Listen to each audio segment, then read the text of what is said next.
Marvelous. I know the only thing you love more than human peace on earth, delicious meal, and a good cold brew is some awesome NBA playoff and final games. And even though the scores haven't necessarily shown that, I think we've been treated to a very intriguing NBA Finals, an NBA Finals that is now tied 2 games apiece between the Boston Celtics and the Golden State Warriors. And we've seen stars from both sides of this team either be in the headlines or have played awesome basketball. Now, Marvelous, here on the Sports Cubicle, it's something we've all been asking for. It's just competitive playoff games. And besides the first 2 games in Milwaukee between the Bulls and the Bucks, it's been hard to get really emotionally invested outside of that Boston Nets series. But here we are finally in the main stage, and I think it's kind of delivered on so many different levels besides just the outcome of the final score. What have been your thoughts of the 2022 NBA Finals? I think that it's been very interesting. Steph Curry puts the team on his shoulders and almost individually wills them to win. You get some help from Thompson, admittedly, but Boston looks to me to be a better team, shall we say. But Curry negates that by, it's almost like a layup when he shoots it from 30. It's unbelievable.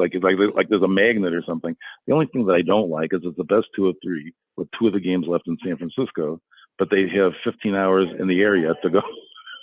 5 hours. I kind of prefer the 2-3-2 format that they had for years, because here when it gets to be a 2 of 3 at the end, it's almost ridiculous because they're in San Francisco tomorrow, and 2 days off. They're in Boston Thursday for sure. And then if it's 3-3, 2 more days off, for the game 7. So I find that to be a little much, but I guess there's a reasoning. The 2-1-1-1 makes sense for the divisional, play, obviously, sure. Because, but this with the 5 hours across the country, back and forth, seems unnecessary to me, but that's what's going to be happening. They're going to do it at least twice.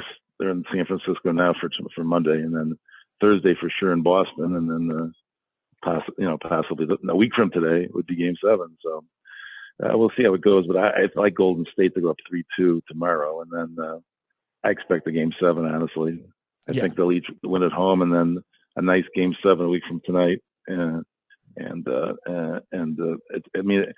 Again, it looks like Boston at times is dominant, particularly in the paint.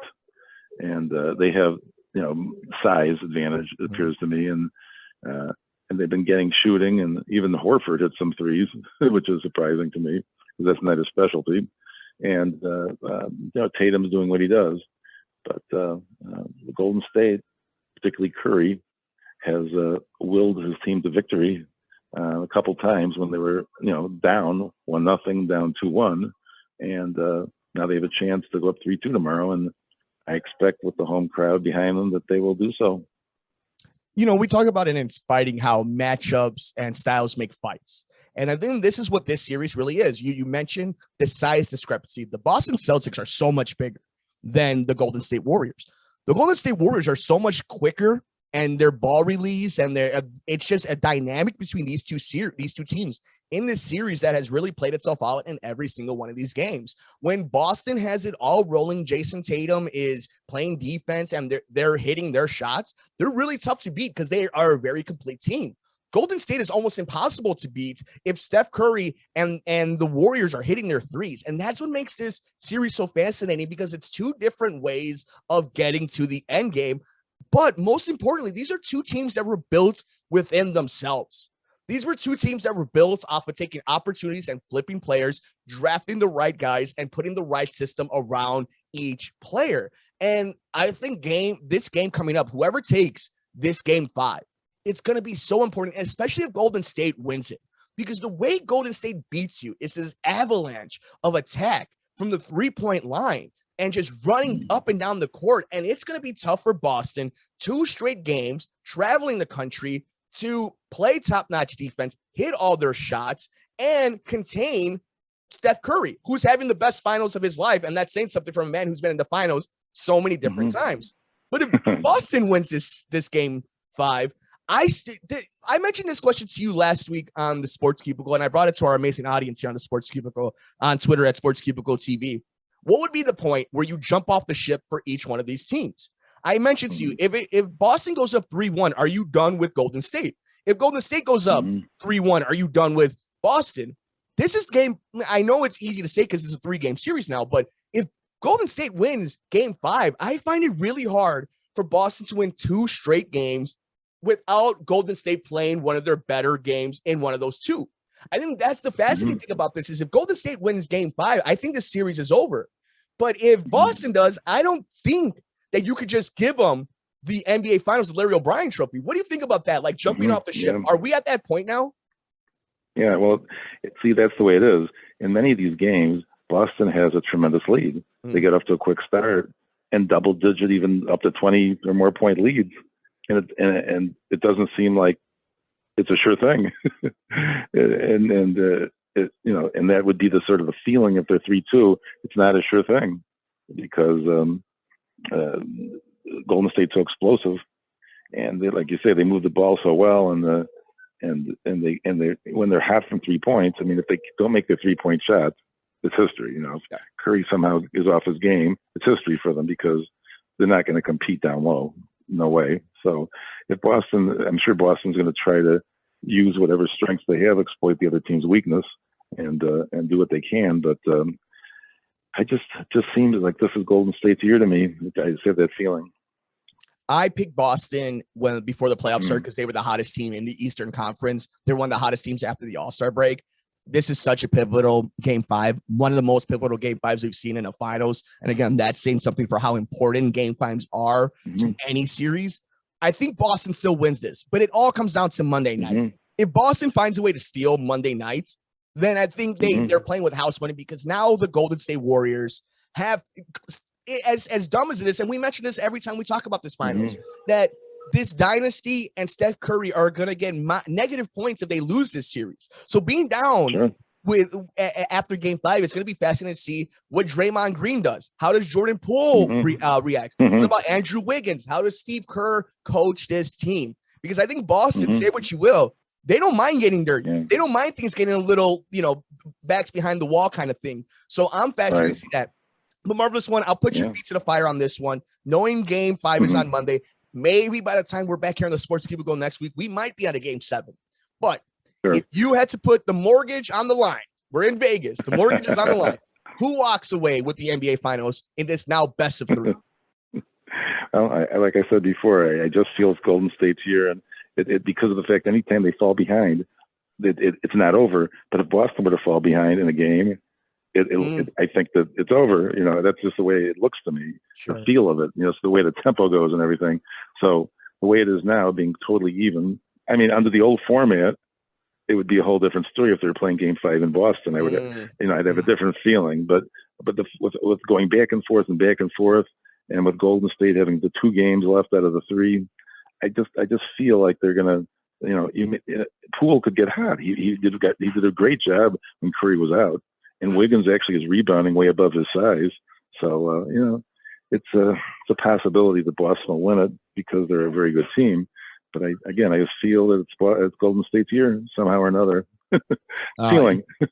No, and it would be, again, the cherry on top of that legacy for them to win this title. I'm going to stick with Boston just to keep things interesting. But I think we both agree, and I think the audience of the Sports Cubicle agrees here on WCPT. Just give us an interesting game 5, an even better game 6, and a legendary game 7, and we will be extremely happy. Let us know your thoughts on Twitter. Who wins the NBA Finals between the Boston Celtics and the Golden State Warriors, and now best of 3 series? We're on Twitter at Sports Cubicle TV. Now, Marvelous One, you've been on location. You've been super busy. Even our doggo here is excited to talk to you about it, but I need to get your final thoughts about this one. Does Rudy Gobert end up as a Chicago Bull? And if he does, do the Bulls get any closer to the NBA Finals? Rudy Gobert or somebody like that who's a threat in the paint. I just hope that he doesn't go to a press conference and touch all everybody's microphones again. that was really how the NBA got shut down, if you recall, because he was the first case. But somebody like Rudy Gobert, that would be a good find. Although there are some other people out there that are free agents, and we've looked at the names before. But Gobert would be a good acquisition. He's not a big point producer. I'd like to see, honestly, a really good 3-point shooter. I mean, they have guys that are theoretically, but in practice they haven't really demonstrated tremendous 3-point ability. Right. So I think they need an outside threat, and which would open up the inside, a little bit. Because if you have that outside threat, then they can't sag on the inside, So I'd like to see a little bit of each. Gobert plus a 3-point guy, it would really help the team. And we still are wondering what's going to happen with Levine, So right. That's another big piece of the Bulls puzzle. So it remains to be seen. I don't know. Right now we're mid-June coming up on, and there really should be some moves in the near future, don't you think? I would hope so. And, I'm so glad you brought up the Zach thing. It would be nice for a player like a Rudy Gobert, and then to also bring in that 3-point shooter that we've been talking about, perimeter player we've been mentioning forever, getting a healthy Alex Caruso, and just looking what you're going to do with Io or Kobe White. Like, there's a lot of moves to be made. But I think you bring up a very interesting thing, the one thing about Zach LaVine. I think you and I know this. We've talked about it here on the show, and people locally know this. The leaks aren't coming from the Chicago Bulls front office. So I think anything of rumor, especially when it comes to Zach or like a major free agent / trade, you have to take with a grain of salt. Even if it makes a little sense, the leak isn't coming from the Advocate Center.